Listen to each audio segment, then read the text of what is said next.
I personally know having chronic illness is not only hard on the patient, but it's really hard on the family. And we have some friends who the husband has leukemia, and I can't imagine looking at their family and knowing not just a physical toll on him and an emotional toll on him, but a huge emotional toll on his family. The thought of them losing him, knowing they could lose him at any time, is just heartbreaking. And the thought of that family having to go on without him, it's such a wonderful family, is just something I can't even stand. You know, and so we had this opportunity. We went to the Creger's home and we had an opportunity to really chat with Michael and his wife Gina and just talk about what is this like? What was it like to be diagnosed with a terminal illness? How is their family handling it? Let's take a look. And Mike, we're talking about your journey with leukemia when you were diagnosed in 2007. So here we are years later, but I want to kind of reflect a little bit. When you were first diagnosed, what was your first reaction? Why me? Why you? Yeah, pretty much why me. We all wish it didn't happen to us. We all wish it didn't happen to the one you love, or someone you know. But just, we have to deal with it. Because when you first hear about it, and when I was younger, leukemia, you know, pretty much kind of meant like a death sentence, pretty much. We were scared, very scared. What are we gonna do without him? How long do we have? Through his back surgeries and all the issues he's already had medically prior to this too, why Dad? We can't, you know, what are we gonna do? But I was lucky enough to come with CML, not AML. So it's I guess if you wanted a better one to get. I didn't really pay too much worries to it. I figured it was in God's hands and the doctors. What were some of your fears initially when you first hear this? I mean, I can't even imagine. Well, I think the main fear was how my family's going to get along, how my wife's going to get along without me and the kids. That was the worst fear, really, because I figured this is another phase of life we're going to be tested with. You know, well, in 2014, I mean, got the best news. I'm just above going in remission. They finally labeled me at that, and until February of this year, that's when they called me back in, did another blood test, and basically my blood count went down again and out of remission, and they increased my chemo meds. I think it's the worry that if it's not working. We've been at this level so far and so much lucky and blessed.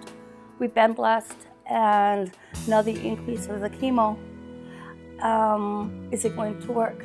And was your body just acclimated for the first 7 years or 6 years he was on it? Are we gonna be okay? So long as we're okay, we can keep living. But hopefully it works for me. They're going to monitor it every month. I can go in for a blood test, and a week after that blood test, I'll find out the results, whether it's working for me or they got to increase in the medicine. You can't deal with the negative. You can't deal with, we can't do this anymore, but you can.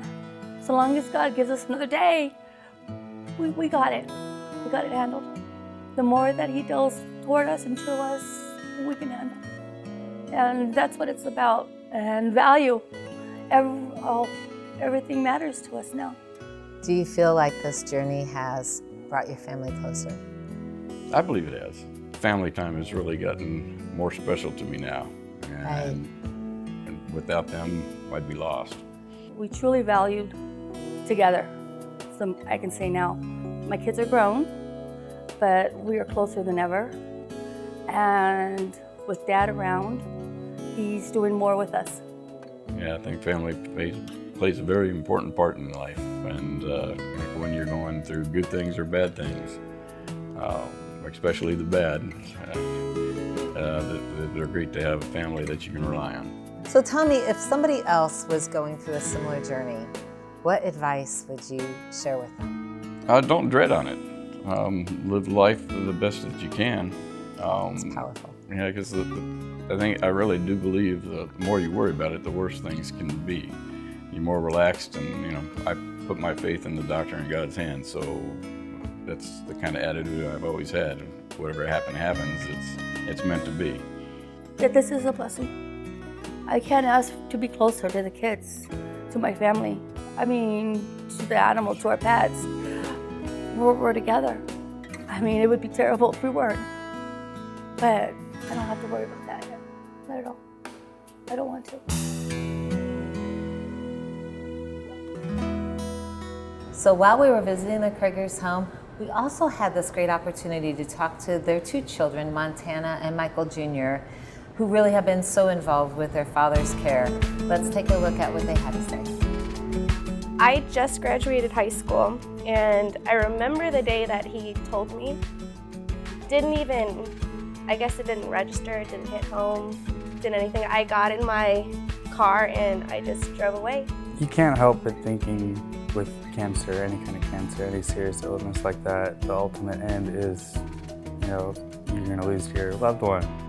But we try to get away from that and just kind of fear of losing some of the fun times that you can have. So it's definitely, the loss was the biggest fear, I'd say, for me.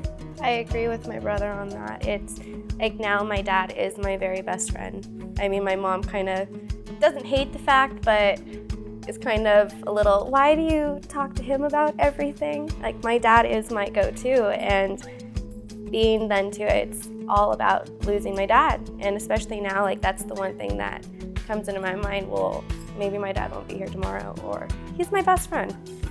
Well, I think we were kind of fortunate in that sense because there's plenty of families who didn't have that extra few years in there. There's kids who have been diagnosed at really young ages, and they, in my opinion, are some of the most strong-willed people that you'll ever meet, because if you met a little kid who had cancer and they stay positive, it's just the most powerful feeling that you can have. I've never felt anything like it.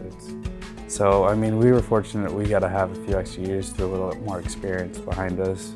We have a good family that was, supportive, good friends, and so, I mean, yeah, you can see both sides of it. The biggest thing when we were growing up, no worries. He had a sticker and a shirt, no worries. Everything was not no worries. Right? And so now it's like, okay, no worries. And I find myself saying that a lot to, like, even my friends, or no worries. And I go, dang, I sound just like my dad now. I think we came together more as a family, and I think I kind of feel a role pulling everybody in, like, hey, let's go do this weekend. I'm a lot more patient now, and I try to be more understanding, and if I get mad and stuff, I try not to hold those grudges for too long, and I try to get over it quicker. Definitely stay positive. You got to have a good outlook on things, and in order to do that, we found you do something that you love to do. And for us, it's obvious, it's outdoors, it's hunting, it's fishing, it's camping. So you just got to find the thing that works for you. Don't take it for granted. Like, every day that you're gonna have with, like, your dad, your mom, your brother is special, and you don't want to lose that and just kind of think, oh, well, I should have done this. Like, you don't want to have those regrets. You don't want to take it for granted. You want to be there completely, however much you can be.